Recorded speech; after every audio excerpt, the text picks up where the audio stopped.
activities against Sunnah teachings will be monitored. Opposition MPs must also declare assets.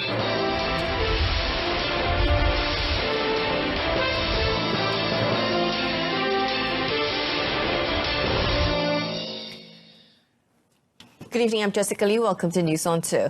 Inspector General of Police Datuk Sri Hamid Bado reiterated that any activities that contradict with the teachings of Sunnah wal Jama'ah will be monitored and action will be taken. Now, he was commenting on the issue of movement of Shia groups believed to be giving out flyers to the public in a bazaar area in Kuala Lumpur recently. Kita telah pun pihak polis bekerjasama erat dengan pihak berkuasa agama negeri dan juga JAKIM untuk mengekang aktiviti untuk mengembangkan fahaman Syiah di negara ini. Ini satu trend yang tidak baik. But insyaAllah, I think so pihak polis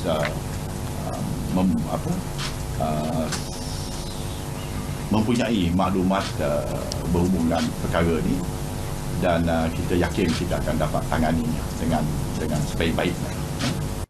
Datuk Sri Abdul Hamid said this after officiating the handing over of duties ceremony to the new Deputy IGP, Datuk Maslan Mansor, in Bukit Aman, Kuala Lumpur.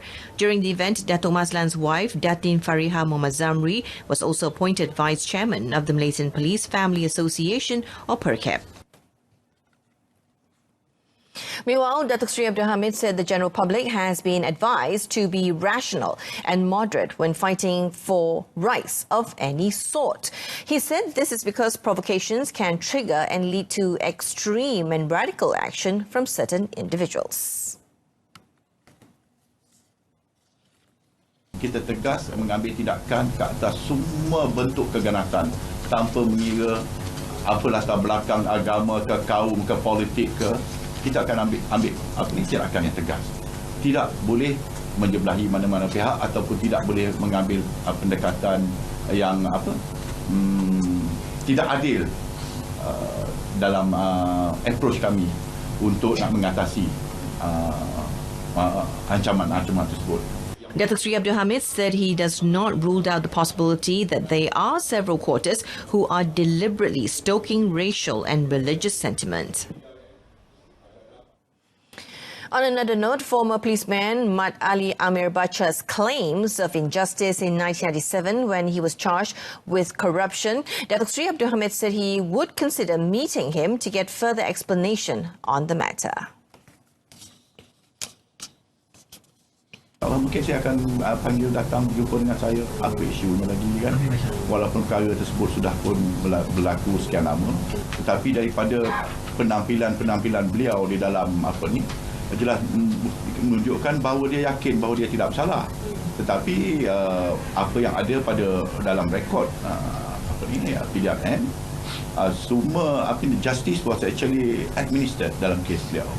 Mat Ali Amir, in a press conference in 2018, claimed that he was a victim of a conspiracy when he was falsely detained without trial under the Emergency Ordinance, or EO, for 3 years beginning 1997. He also said that he lost his job and pension as a result of this. Former Perlis Customs Department Director Dato' Muhammad Puzi Man revealed that the agency could not act on human trafficking camps in Wang Kelian because they only received vague information on the matter. Dato' Muhammad Puzi, the 29th witness in the Royal Commission of Inquiry, or RCI, probing the Wang Kelian human trafficking incident, told the panel that the department's intelligence team, together with the anti-smuggling unit, had difficulty in obtaining actionable intelligence. This, he said, was despite him urging his officers to collect as much information as possible.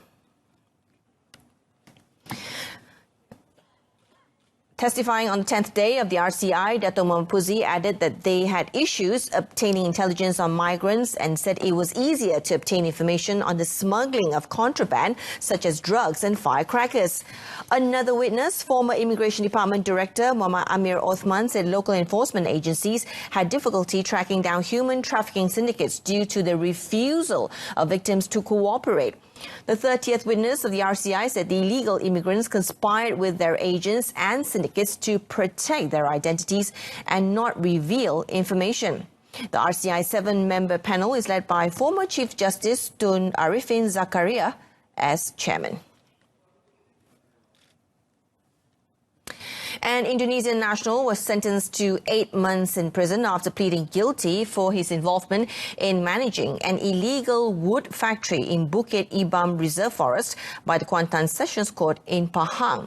Amiruddin, 55, pleaded guilty after the charges was read by an interpreter, Siti Aminah Ghazali, in front of the judge.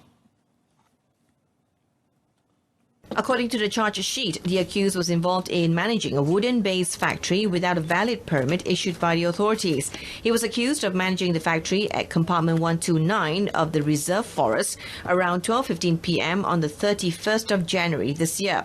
Amiruddin is charged under subsection 3(3) of the Wood-Based Industries Enactment and can be punished under subsection 3(4) of the same enactment. For a second charge, the suspect was accused of entering the mentioned area without a permit from the Forestry Department. Amiruddin pleaded for a lighter sentence, but it was ignored by the court, and he was sentenced to 5 months in prison for the first and 3 months for the second charges, which will be carried out simultaneously. Dang Wangi police have crippled an active syndicate that sells fake medical certificates around Klang Valley with the arrest of 4 suspects, including a female, on the 9th of May. Now, 3 suspects were initially arrested at Jalan Hamzah in Kampong Baru around 4:30 p.m. Dang Wangi Police Chief ACP Muhammad Fahmi Visunadan Abdullah said police managed to seize 2 books and 42 pieces of fake government medical certificates. Investigations also led to a raid at a house in Rawang, Selangor and Kampung Tasik Tambahan in Ampang, Selangor on the same day at noon and 8:30 p.m. with another suspect being arrested. Dalam serbuan ini, sebanyak 67 cap getah dengan pelbagai nama doktor yang melibatkan dari pelbagai hospital dan klinik juga turut dirampas. Selain daripada itu, turut dirampas ialah 39 buah buku sijil cuti sakit, 16 buah buku resit resmi poliklinik dan surgery, 1 unit stamp pad dan 1 unit telefon bimbit.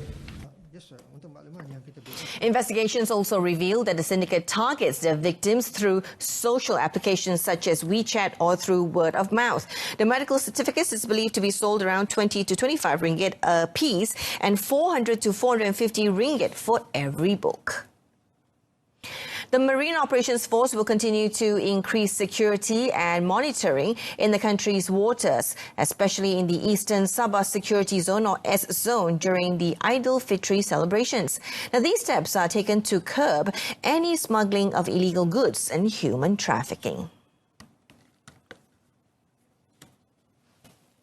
Marine Operations Force Commander SAC Muhammad Yusuf Mahmad said these steps are taken to ensure the S-Zone waters are safe and at the same time prevent smuggling, kidnapping and illegal immigrants from entering the country.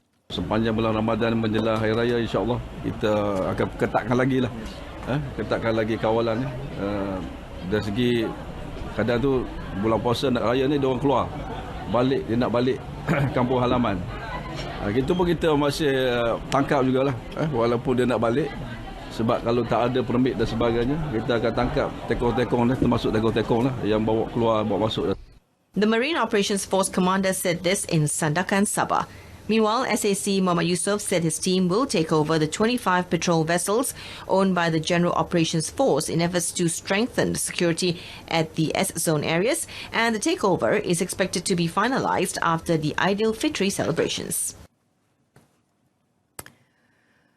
2 children suffered serious injuries while an adult escaped with minor injuries when the car they were travelling in collided with a 5-ton lorry in Kampung Tanaki, Papar, Sabah last night.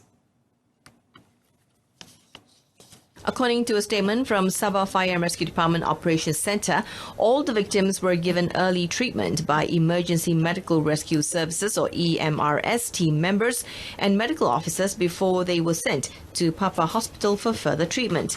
The department said upon receiving a distress call, a team of 9 firefighters led by Fire Officer Kamaruddin Kamaruzaman, together with a fire rescue tandem vehicle and an EMRS van from Papar Fire and Rescue Station, were dispatched to the accident scene at 9:31 p.m. It added that the rescue operation concluded at around 10:10 p.m.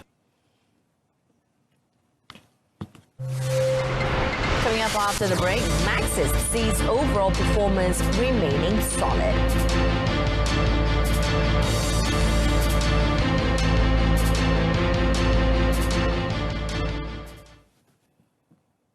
Welcome back. The government's requirement for the Cabinet and all Pakatan Harapan MPs to declare their assets was a good move towards achieving its target of a corruption-free governance. Now, Port Dickson MP, who is also PKR President, Datuk Seri Anwar Ibrahim, said opposition lawmakers should also accept this requirement with their arms open, especially if they have nothing to hide.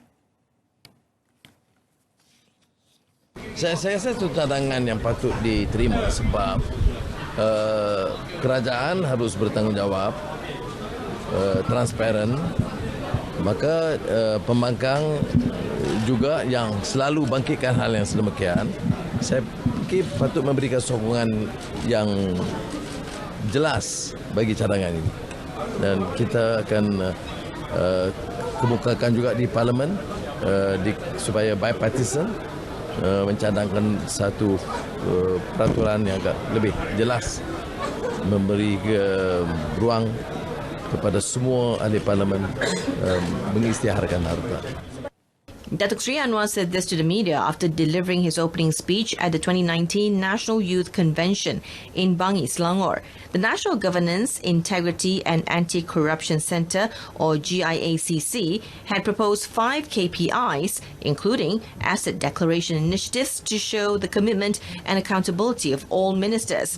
The Asset Declaration Initiative for the ruling party MPs was one of their key performance indicators, or KPIs, for ministers.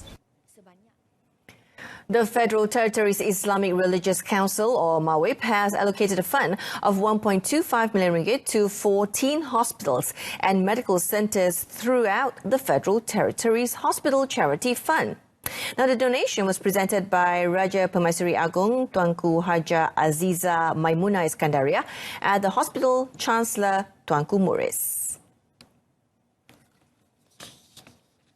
Among the hospitals and medical centres receiving the fund of 50,000 ringgit include Hospital Kuala Lumpur, Hospital Putrajaya, Hospital Selayang, National Cancer Institute and the Institute Jantung Negara Foundation.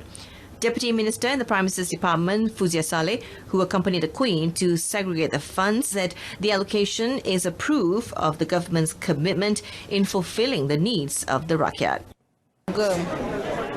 Dengan sumbangan zakat yang lebih tinggi daripada orang ramai, lebih banyak lagi dapat kita membantulah hospital-hospital dan menaikkan support system, sistem sokongan untuk membantu bukan saja pesakit, bukan saja hospital, tapi juga keluarga-keluarga mereka yang mungkin besar kemungkinan duduk lama di ward untuk menjaga anak-anak mereka di sini, keluarga mereka di sini. Meanwhile, the Raja Pemaisuri Agong visited the hospital wards and presented a donation of 100 ringgit with hamper to each patient in conjunction with Aidilfitri celebrations. Now, Maxis Berhad sees the cessation of the 3G Radio Access Network, or RAN lease agreement or arrangement by U Mobile Sdn Berhad to have minimal impact on its 2019's earnings before interest, taxes, depreciation and amortization, or EBITDA. Chief Executive Officer Gokhan Ogut said the group's EBITDA would see a single-digit decline, but their performance overall to remain solid. He said the impact of RAN share exit would be mitigated in stages by the performance of Maxis core segments, which are the postpaid and prepaid, as well as growth of convergence or fibre. The idea is not to just provide connectivity, but converged digital solutions. This is why we've been looking at our customers and their journey and our customer centricity, not just in our industry, but among all the lives of our customers. He said this after launching Maxis' first concept store in the nation's capital today. To recap, the RAN share with Maxis infrastructure was initially slated to end by last December, but both operators agreed to extend the network sharing agreement by another 3 months for Peninsular Malaysia and by 6 months for Sabah and Sarawak. Ogud also revealed that the mobile operator would be transforming its stores and adopt the new concept within the next 2 years. The concept store is part of Maxis' long-term ambition based on its ability to cater for an evolving digital lifestyle. The store also demonstrates new capabilities and offerings. Deputy Prime Minister Datuk Seri Dr. Wan Azizah Wan Ismail today held a bilateral meeting with the Vice President of Indonesia, Muhammad Yusuf Kala, to discuss matters of mutual interests between Malaysia and Indonesia. Now, the 30-minute meeting at their hotel accommodation in Geneva, among others, discussed measures to enhance the existing good relations and cooperation between the two countries. Now, both leaders were in Geneva since Tuesday to attend the Global Platform for Disaster Risk Reduction, or GPDRR, at the Geneva International Conference Centre, CICG. The GPDRR is a biennial event coordinated by the United Nations Office for Disaster Risk Reduction. It is the most important international forum for strategic partnership, coordination, partnership development, and review of the implementation of disaster risk management instruments.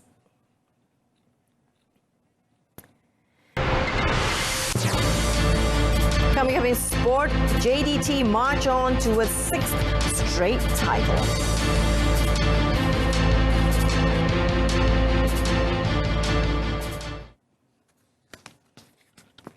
Johor Darul Takzim JDT struck a decisive blow in the race for the Super League title when they beat Pahang 2-0 at Larkin Stadium last night. Now, the win, which was JDT's 10th, saw the Southern Tigers open up an 8-point gap over second-place Pahang with 9 matches left. Pahang went into the match knowing they had no other option but to win to keep their title hopes alive.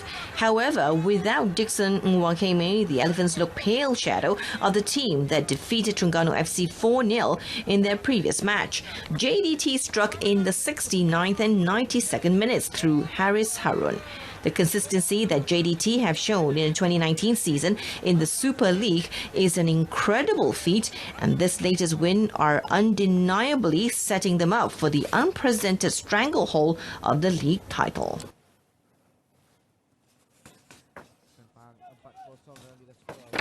Elsewhere, the PJ City FC Terengganu FC clash at the Sultan Ismail Nasruddin Shah Stadium, Kuala Terengganu, was high drama as the visitors came from 3-0 down to take home a 5-3 victory. Terengganu were on the rampage with Kipre Chiche's opening accounts in the 10th minute, followed by Muhammad Nabil Ahmad Latpi and Muhammad Ashari Samsuddin scoring in the 17th and 19th minutes respectively.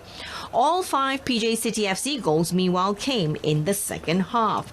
Eliseo Araujo struck in the 49th minute, while Pedro Henrique gave PJ City's second in the 56th minute.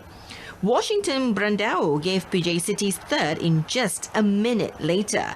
Muhammad Zamri Ramli continued the visitors' rampage when he struck in the 77th minute, while Henrique scored his second of the evening in the 80th minute, giving a final scoreline of 5-3 in favour of PJ City FC. Meanwhile, Perak, still fresh from qualifying for the semi-finals of the FA Cup, did not have much problems overcoming younger siblings, PKN PFC, winning by 3-1 at the Perak Stadium in Ipoh. Their 2 new Brazilian imports, Ryanderson da Costa Moraes and Ronaldo Henrique Silva, showed that they were worthwhile buys, putting Perak 2-0 ahead in 30 minutes, with their goals coming in the 6th and 30th minutes. PKN PFC, however, managed to reduce the deficit when their import player Yashir Pinto scored in the 37th minute. Their celebrations did not last long until Naziro Naim Chehashim buried any hopes they had left when he found Perak's third in the 70th minute. Meanwhile, at the Kuala Lumpur Football Stadium in Cheras, Kuala Lumpur recorded their third win this season, edging PKNS FC 2-1. However, it was the visitors who struck early when Romel Morales gave the opener in the 4th minute. The City Boys' goals were netted by captain Indra Putra Mayudin and Muhammad Azmi Muslim in the 27th and 56th minutes, respectively.